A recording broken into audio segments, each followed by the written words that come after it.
So joining me today is a very special guest. I would like you to meet my daughter, Kayla Baird. She is her own person, but I didn't know how else to describe her other than to claim my daughter. So thank you for doing this. Welcome to Intuition, Your First Sense. Welcome to my living room, which you've been to many times. Thank you for having me. So one of the reasons that I asked Kayla to join us is because she has the rare experience of being one of three, but one that's talking to me, who Behave. who could give a little bit of background about what it was like growing up with me as her mother. To which she has no other real comparison. So I've kind of got this nailed. But also I wanted to, because she's often someone I go to when I have questions about, am I seeing this wrong? Or do you feel I'm out of line here, with our, personal stuff. But I've also tossed to you a couple times, I can't see my way through this. Can you look at this? So I'm given the fact that you are a self-supporting adult in the world, I thought, ooh, wait a minute. I have somebody in my world and that I have access to that I can ask the questions of that other people are asking me. And then we could also mix it in with, people are asking a lot about my process and what's it like. And I don't know about you, but I kind of find it boring. So I'm like, I'm going to have to go to other people because I'm not so sure this is. So opening up the door though, first I have a question that I think I've always presumed, but never asked you is, do you see yourself as intuitive? Yes. I don't know if I would really use that word. I don't know what word I would use. I can't say I've put too much thought into it in regards to what word I would use. It's never really been that important to me to put a label on it. I know that I feel certain things and I feel certain things stronger than others. But I don't know exactly how to describe what I feel. So I just like to say that I'm spiritual, if that makes sense. I do feel like that gut feeling is your intuition. But I don't know if I personally would say that I'm like intuitive and I would label myself as intuitive in the same way that people like label you as intuitive. I wouldn't like say I was, if that makes any sense. Mine's kind of become a shingle, it's on the it's out there because I refuse to use the word psychic, because someone who is, everyone's intuitive, but the different levels of intuition that they have, a lot of the times you're right. I hear what you're saying, that it becomes an adjective and almost a verb too. Yeah. That I then am an intuitive rather than I am intuitive. Right. So I feel like I do feel certain things strongly. Strong? Is that a word? Yeah, it is. It didn't sound right when I said it. All the time, people. But I wouldn't necessarily like label myself as that. I don't really like to like label myself as certain things in any aspect of my life. So I don't know, Okay. to be honest. So you acknowledge intuitive pings and Yes. intuitive hits and the experience of intuition, Yes. but you don't need the label. Yes, exactly. Okay, that's such a young adult in our world right now. No, like I am who I am and I feel what I feel, but I don't need to like specifically hone in on it. I just And do you feel like some of that is because of the household you grew up in where we didn't make it a big deal?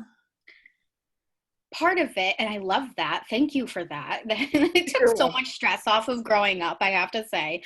Um, but I also think that a part of it is just it's who I am. I just don't care.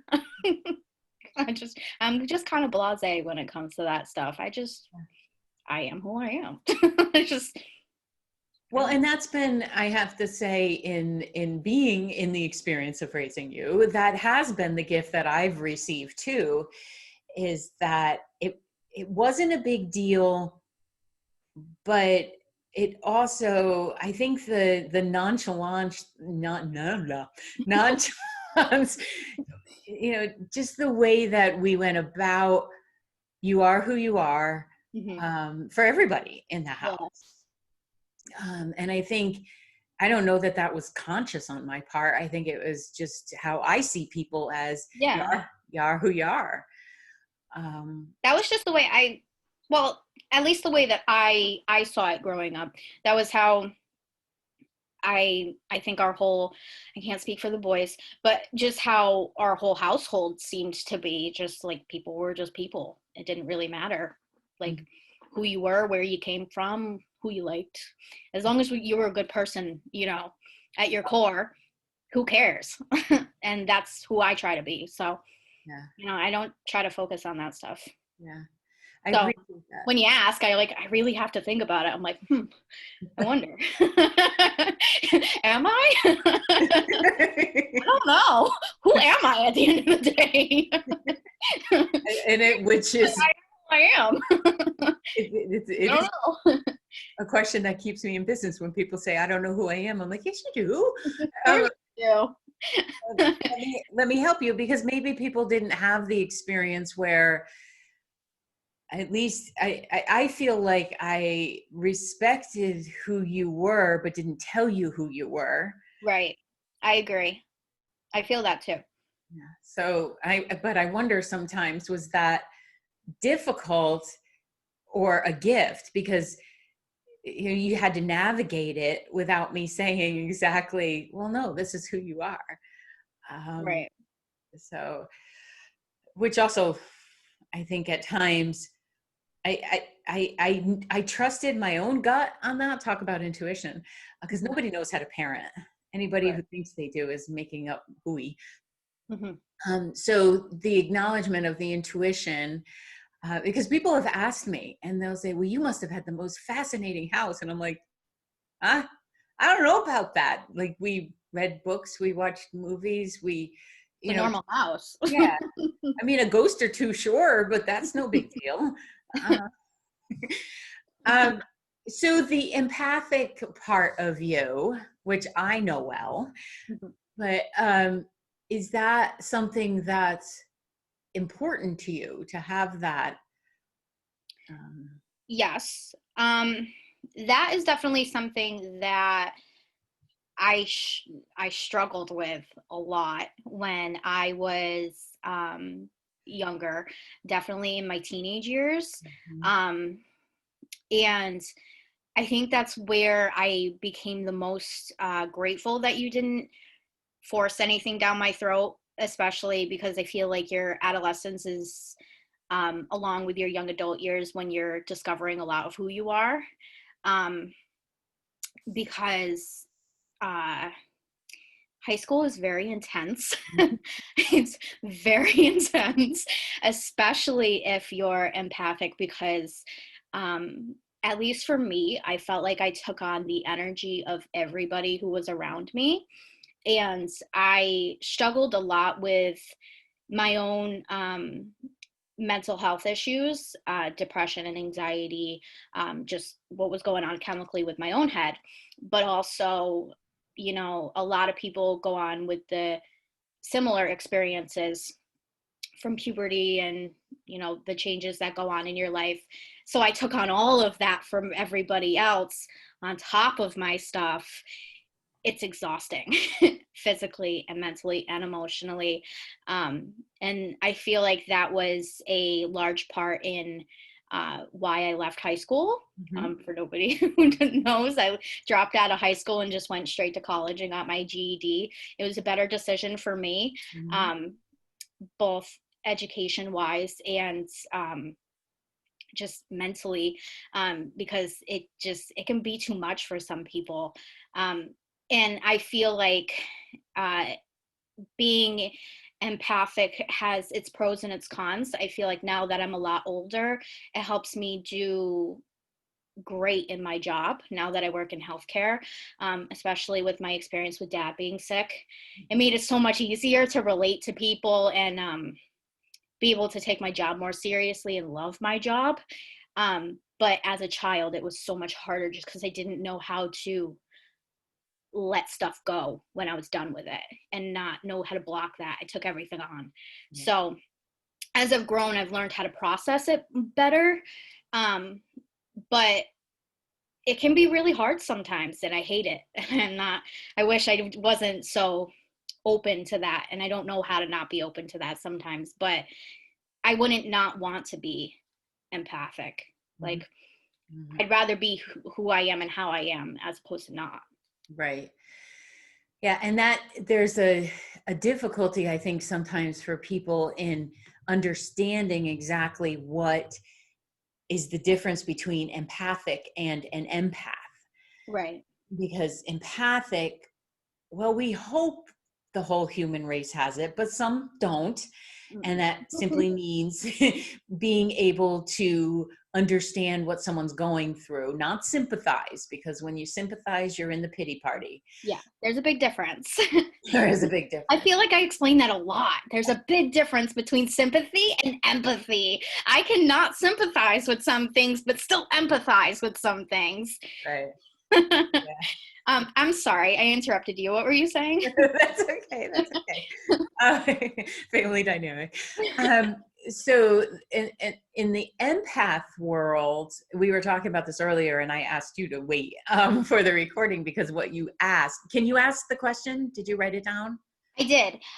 So on, can I mention the Facebook part Oh, as sure. well, or just the question? So on Facebook, at least in my demographic, I see a lot of statuses saying that they um, they can't handle whatever's going on in the world because they're too empathetic or empathic. And I had asked you if there are truly so many empaths in the world, because I feel like I see that constantly. Like there's tons and tons and tons of statuses that say that. And I wanted to know what the difference is between being an empath versus having empathy. I mean, because like, are there truly that many empaths, or are people just taking on other people's crap for the sake of taking on other people's stuff Yeah. instead of focusing on their own stuff? I think it's a combination of both. Starting in the late 80s, about 89, 90, so just before you came in, there was this big flood of souls Mm-hmm. who have incredible ability to feel what other people are going through.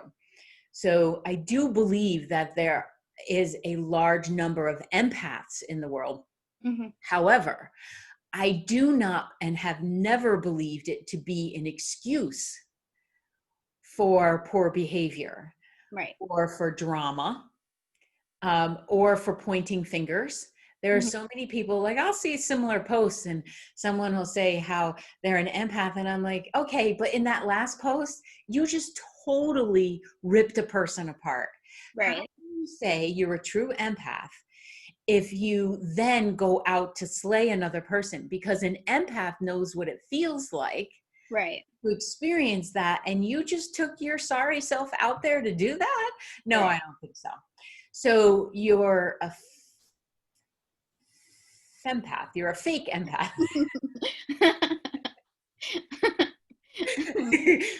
So I feel like just like in every experience, there are some posers. Mm-hmm. There are some that believe that if they say they're an empath and they're truly absorbing all of this information and energy and all the stuff that flies around, that it gives them permission to be a bitch. Mm-hmm. And it's just not so. And it's, it's like when you were younger and you would do the voice of someone else when they were saying something. And I'd be like, wait a minute, read that without inflection. And you'd be like, oh, they just didn't want to come over now. Thank you. Yes, thank you. What some of the people who are posting with it, I just can't take it. You could practically put Velcro on the back of their hands and their forehead and see it like this, because they're like, I just can't take it. I'm an empath. And Yeah. we have some in our, our genetic circle, who dance with this. And it's not serving anyone to be of that drama, because drama has a low frequency energy. So yes, we are thankfully inundated with those in your age group who are extremely empathic. Mm-hmm. I don't know that they've been taught, and that was one of the reasons I wanted to do this show, or do this episode with your help, was because I can talk about it, but I'm not there. Right. And it makes it a little difficult, because when I was in that age group, I was just discovering what energy and what was going on, because, Nana smacked me on the head as she left and said, go ahead and be that sensitive thing you do. So I think genuine empaths are the ones who are, usually feel it, and then there's some kind of mission behind it. Like, let me tell you about this. You people need to know about this. Or what are we going to do about this? We got to change this. So if someone is an empath and they're feeling like they can't handle the world, well, then yes, you do need to look at where are you not charging your battery? Are you not taking time for yourself in quiet without electronics?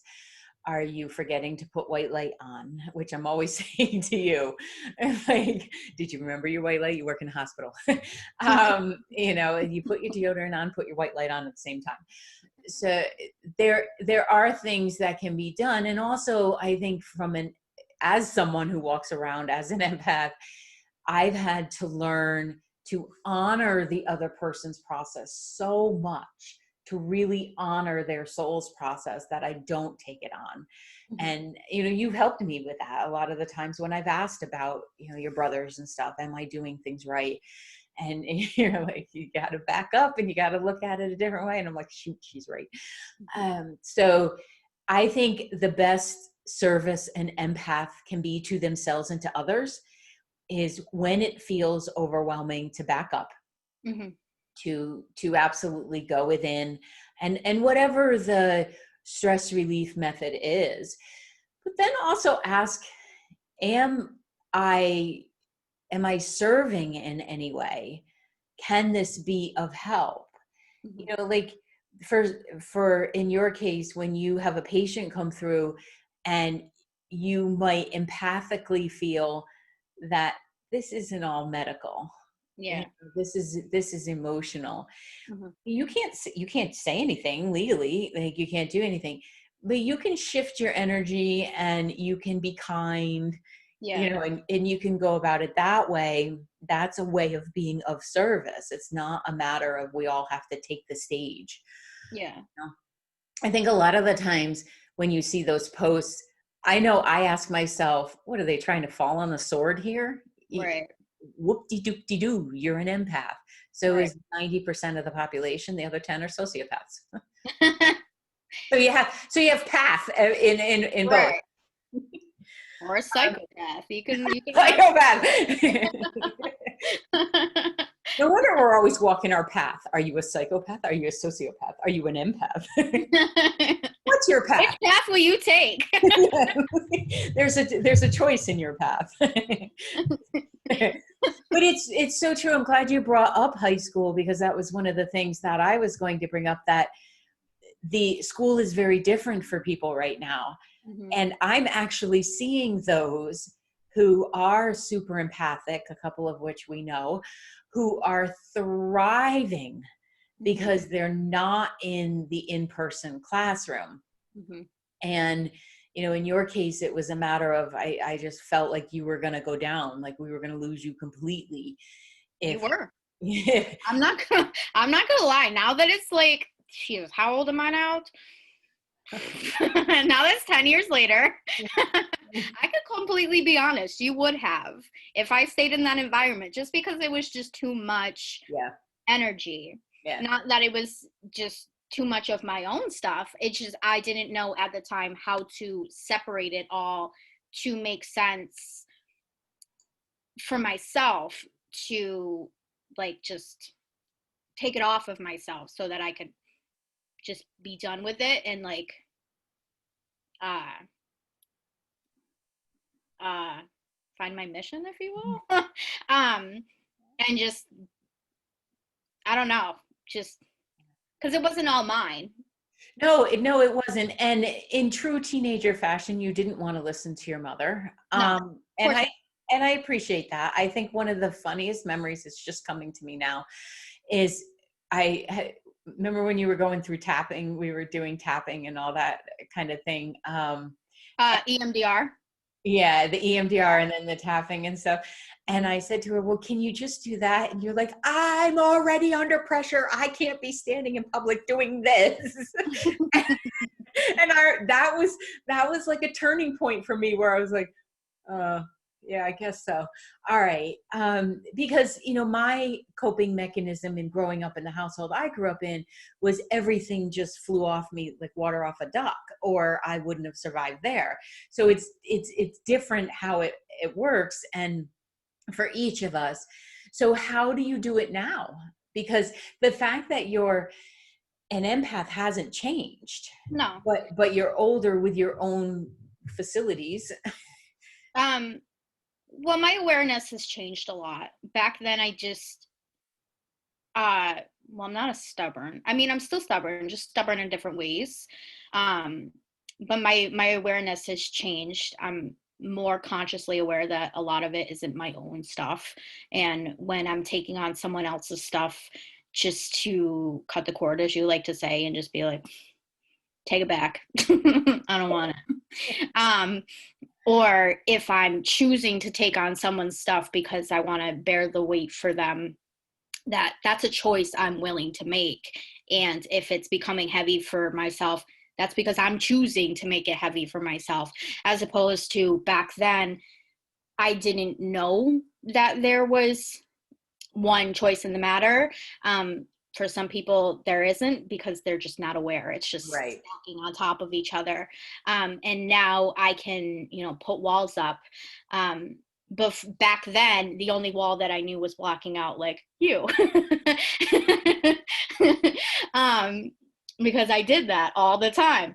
Tell people, do you mind telling people how you did that? Because I have shared that to a certain extent, because people will say, oh God, it must have been so hard being your kid. I've gotten that question so many times. What was it like growing up with Vicky Baird as your daughter? She must have asked you so many questions. You must have never had any secrets. First of all, let me just make it one thing clear. I never had secrets because I didn't bother keeping them. Right. Yeah, there was that. Yeah. I'm not a secretive person. I will tell you whatever's on my mind, whether you like it or not. So there. Yeah. Let's just get that straight. But when it came to that aspect, though, it did kind of scare me a little bit. Not because I felt like I couldn't trust you or that you would ever violate that boundary, because I knew you wouldn't. You've always been my best friend all my life. I could tell you anything. But anything, people. still can. But there was a time when I was becoming more depressed and anxious and just overwhelmed with everything, where um I just didn't know what to share or how to. And I think part of it was because, going back to, I wasn't sure what was mine, and it didn't really feel, this wasn't like a conscious thought, but it didn't feel like I could share information that wasn't mine. Mm. And that makes so much more sense to me now as an adult, now that I'm looking back. But like, just to me back then, I just felt like I couldn't talk to my mom. And it wasn't that I couldn't, but just there was a teenager that couldn't talk to her mom. Yeah. But it was never anything that you had done. It was never that you were prying, because you would never done that. You would never do that. That's never the type of person that you are. But on that note, um, I just literally pictured a wall between us, a brick wall. And anytime that I just didn't want you seeing something, Mhm. up went that wall, and Yeah. it just didn't go through. And it is what it is. And Well, you and know, the reason I sometimes bring it it is up just is because I think it's brilliant. And, even at the time, even if I felt like, woof, okay, not going in there, um, I, I've always thought that that was such a self-respecting thing, because your father did it too. Mhm. Only he built walls all the way around him. But You're not kidding. I fully expect the lights to dim or something to happen at any point here. But I think that's such a wonderful thing and it speaks to your own soul's knowledge, Right. that you were like, hang on, I got to work around here. Because one of the things, like, people will come to me and they want me to tap into someone else. And I'm like, I'm not a psychic spy. Right. If, it benefits the relationship between you and the person, and the person is putting it out there, I will look at it, no problem. Mhm. But I think that sometimes people, very often people overstep the boundaries, Right. and it's Absolutely. always been something to me, like, I don't want anybody poking in my stuff. Yeah, absolutely. It's just rude. Yeah. So I, so what would the adult you tell the teenager you, in, I think, around the idea of being empathic? Because there's a lot of teenagers that listen to the show. And that was another reason I'm like, hang on, let me get someone closer to their age. And I'm going to have Kenzie on too. So she doesn't know it yet, but I am. Surprise.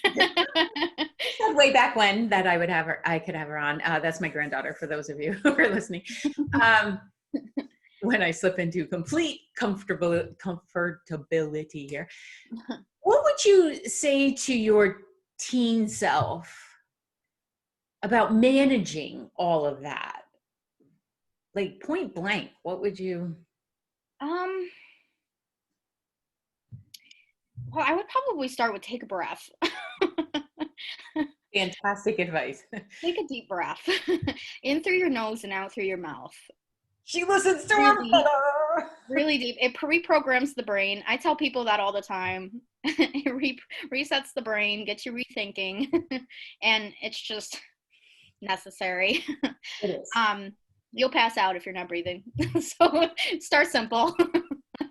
um, and then also, just, I think when I was working on processing my emotions, in addition to everybody else's, um, I don't, I don't know. I felt like I strived a lot more towards like anger, and it's hard not to like gravitate towards that when you start to feel like overwhelmed. At least for me, I don't know, I can't speak for anybody else, but I feel like when I get anxious, um, or stressed out, I get angry. Mhm. And um, so just like, I don't know, just take a step back, um, and I don't know. I'm not good at this. I'm not really good at like processing my own emotions all the time. Um, What would you say to Kenzie if she said that? Like if she was going through that now, that she's just picking up everybody's stuff, what would you say to her? I mean, uh, don't. Good. I would be super blunt, Auntie Kayla, and just be like, don't. I mean, you got to put up that wall. It's not your stuff to take on. Mhm. And that's a lot easier said than done, of course. Yep. But kind of like when I would block you out, sometimes it does take that mental reminder of, okay, I got to put my wall up. Okay, I got to brush my teeth. Okay, I got to set my alarms. Even if you got to put a sticky note on your mirror, put your wall up, until you get into that like routine. And that was kind of where I was trying to go with the not being angry, is like resetting that that shift of your energy, of not like focusing on all the stuff that's weighing you down and making you angry. Like shift it to focus on things that are not so suffocating. Don't take on everybody else's stuff. Like focus on your own stuff and how you can, work through it so that it's not so overwhelming, if that makes any sense. It makes perfect sense because we are human and we have to be in the world. Right. And if I actually believe that if we take on other people's stuff, we're not respecting them to walk their own path. Right. And it doesn't have to wall you off. Just Right. clear the wall of energy is, no, please don't send that stuff through.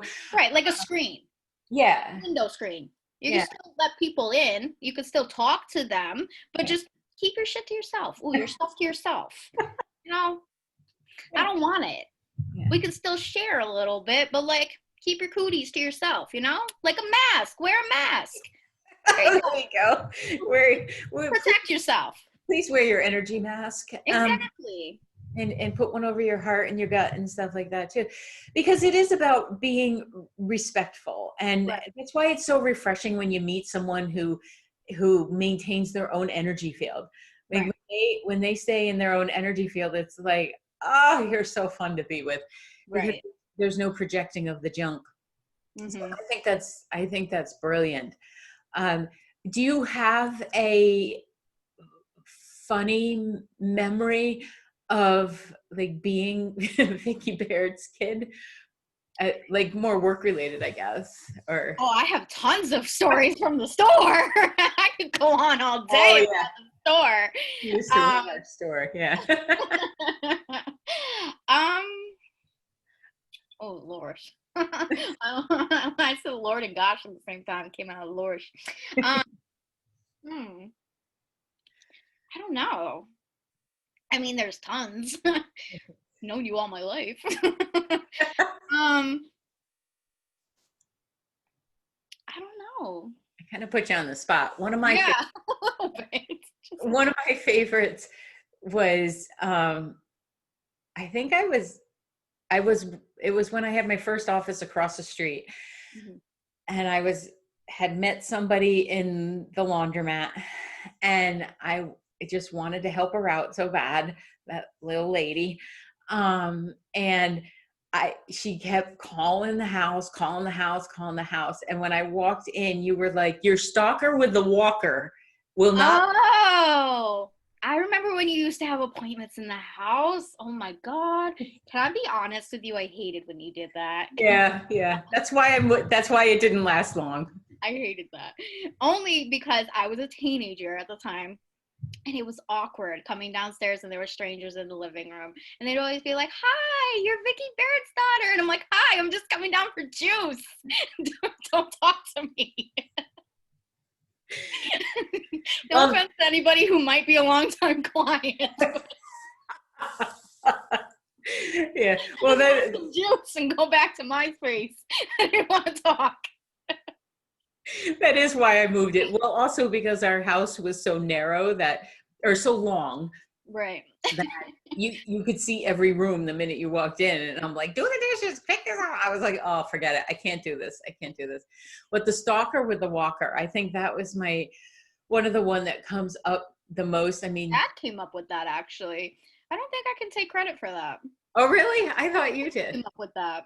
I thought you did, because you didn't want to answer the phone anymore. You were like, she keeps calling, because I had told her I would give her a ride to the bank and stuff. I So do remember who it was. I don't remember her name, but I do know who you're talking yeah, I don't remember her name. I just about. remember I think Dad came up with that. that. Okay. It was one of us.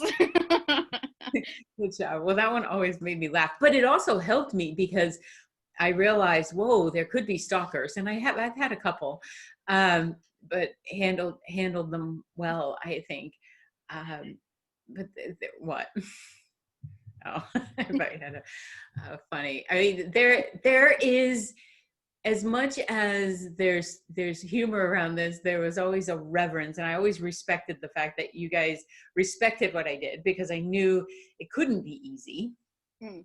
And sometimes even the grocery store was a little challenging just to get through. But I think it was more challenging for you than it was for me. The only time I ever had a hard time was when I got to like, and it makes me laugh now looking back on it.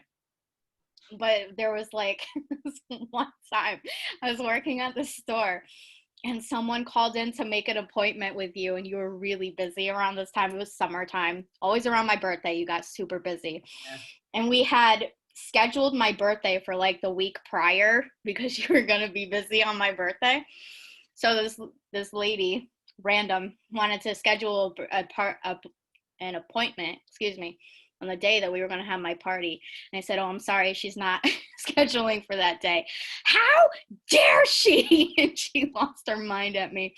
And I wanted to be like, yes, God forbid she gives birth and has a baby and needs to celebrate that baby. God forbid she has a child. I wanted to lose my mind. But I was like, yes, I'm sorry, she's busy that day. Like, sometimes I just want to be like, she is a normal human being, you know, with a family and a husband and children and a normal life. She's allowed to do normal human things. Chill. But I just, professionalism, Kayla. Yeah. Well, it's my birthday. But chill. But it always makes me laugh looking back on that, because I was like, ooh, Miss Reba. She's my mother. Yes, I'll schedule your appointment. Sure. But yeah, some of those moments like tested me a little bit, just to be like, yeah, sure. well, that's why you're so good. That's why you're so good at your job now. Like you had to do it when the emotion was high, right? and really rein that in. Yeah. And people always said how professional you were, and how nice it was and everything to deal with that. But yeah, and I know it's not easy working for family, so I appreciated that. So let me ask you. It wasn't until I start editing these things that I realized how often I say so. Start almost all my sentences with it.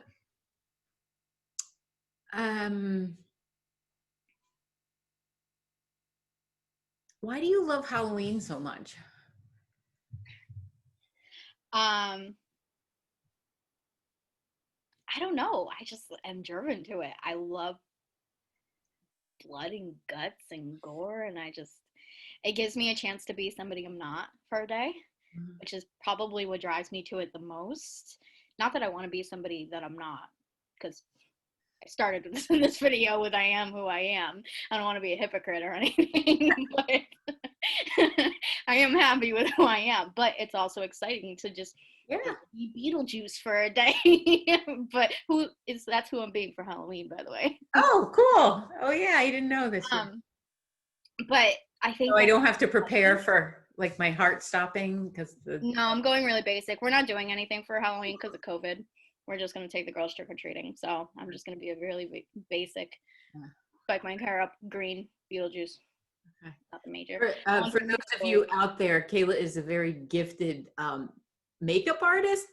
And when she does the wounds on her face, special effects, yeah, and the special effects and stuff, Thankfully, I usually get a text first that want to see what I did for Halloween, because it does seem like, part of her face is missing, and can be a little traumatizing to the person who struggled through your birth. Um,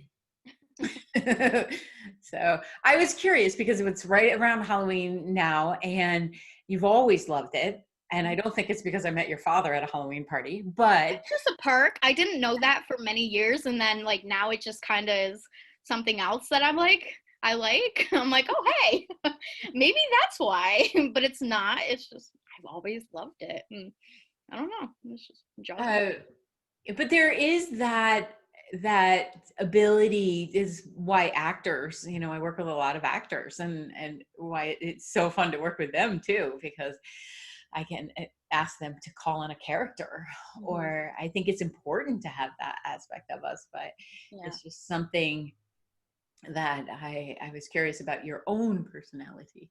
Yeah. Yes. I've always loved make believe. That was one big thing that like Emmy and I used to. Emmy is my best friend growing up.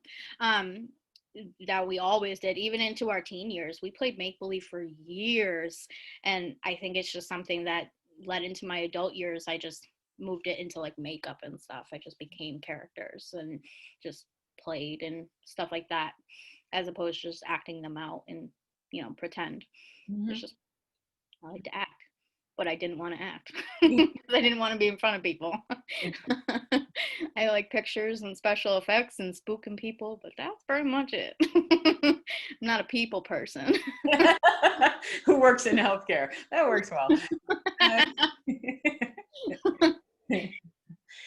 Uh, so, how do you think we could help kids today? Do you have any idea? Because a lot of, and we both know from your own experience that a lot of people, and especially young adults, teenagers and young adults, turn to alternate substances and drugs and alcohol and stuff to turn down some of these intuitive abilities. Mhm. Is there something that maybe those of us a little older are missing that could help, do you think? Um, what do you mean by missing? Well, and it might not be a fair question to ask of you, given that you grew up in the house that said, your goes, my goes energy, there's more to this than just your emotion. And you were, I like to think, heard and seen, which I think is a lot of what's difficult for kids. But I guess I'm wondering. We also had a different view of substance abuse too, whereas I feel like a lot of people nowadays don't. Say more about that. You didn't allow any drinking, any talk of pot. We couldn't even mention pot. Or it was like the walls would burst into flames. Like, you're a completely different person than the one I grew up there with. Yes, you are. I definitely am. I'm not a different person. I'm an Well, evolved no, no, person. not a different person, but I feel like you're a lot more open-minded about certain things now than you were back then.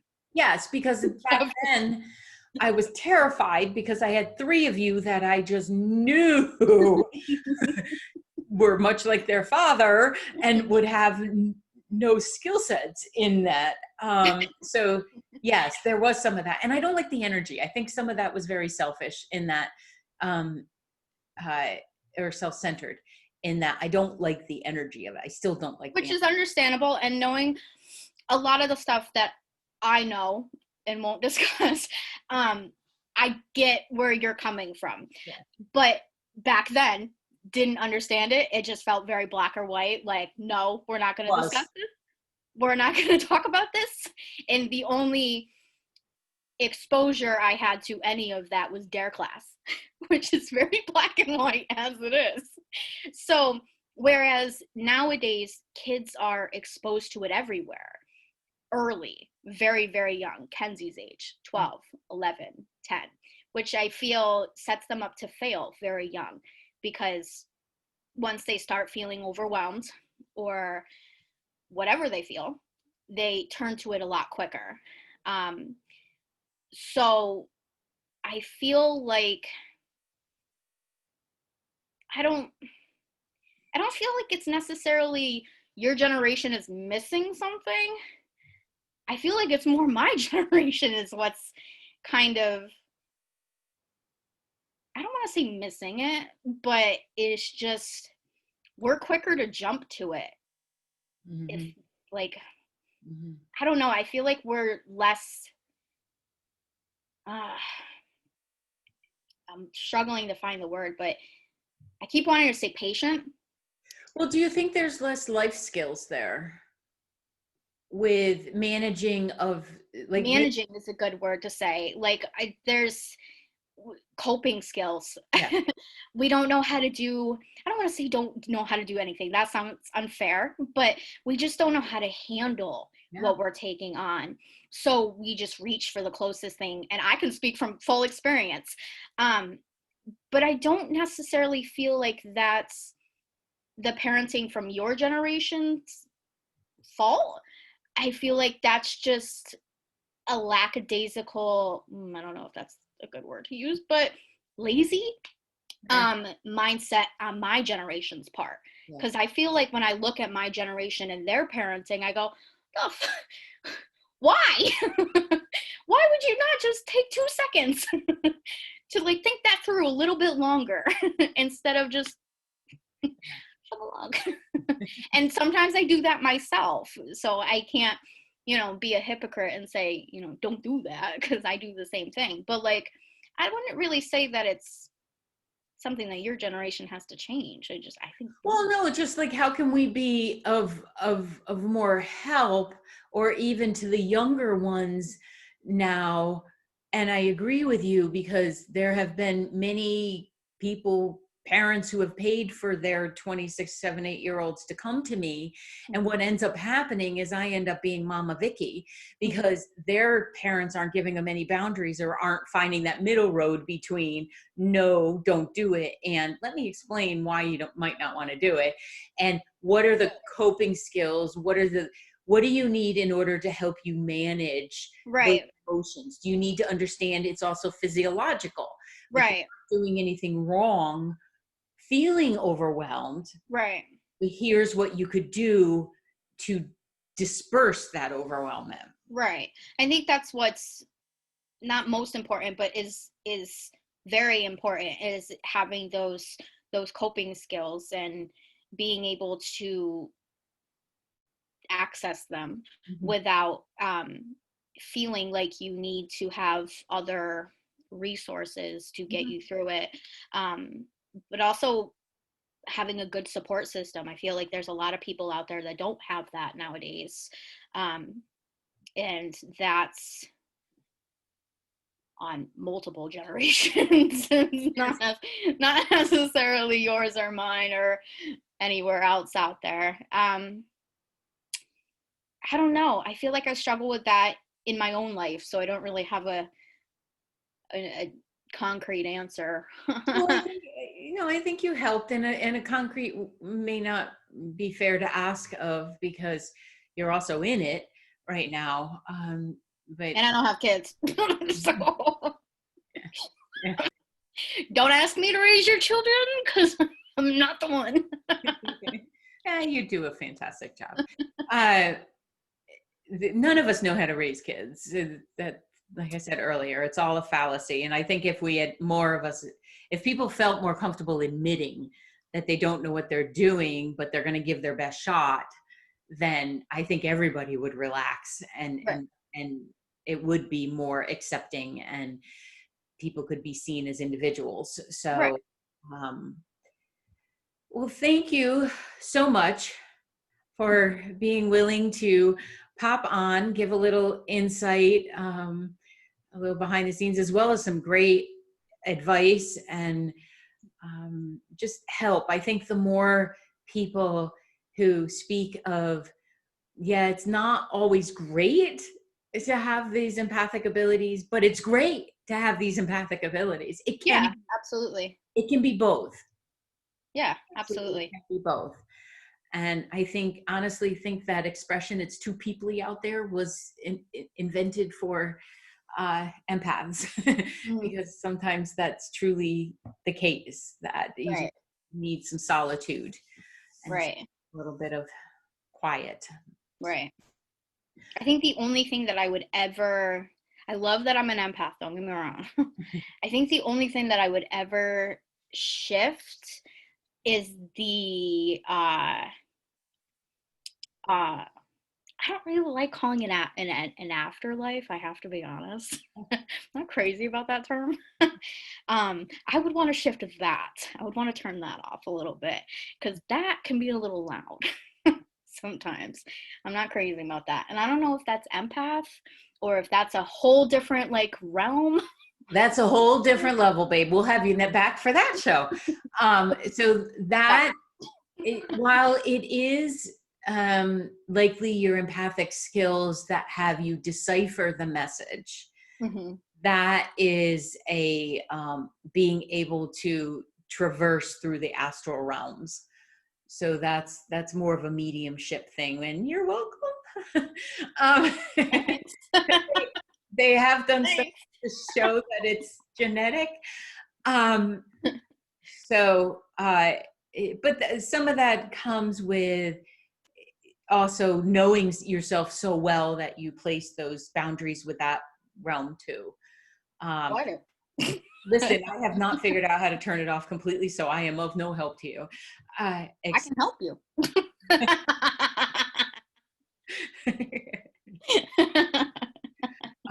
You just ask them politely to knock it off. GTFO. I got that. It took me a minute to realize what GTFO meant. But I will use that. That's a different realm. And we will follow up. We'll go there and talk about that too, because there's, as the cat knocks the microphone, there's so many different layers of being a soul in a human body that I feel like I heard a great expression the other day that we should all have young mentors. Mm, We should all have mentors younger than us. And I was like, I've always done that, but I never gave it a name. mm, So I want to bring that about for people, because there's so much to be learned if we just listen. mhm. It's not your trips around the sun that make you smart or evolved. It's how you're learning and connecting and stuff. Well, I adore you, and I appreciate you for being on. And for those who met her in the store, there's all these years later, this is going to be fun for them too, I think, because we do tend to keep our community, don't we? They just keep going with me. I appreciate that. So thank you Thank you for having me. for being part of the show.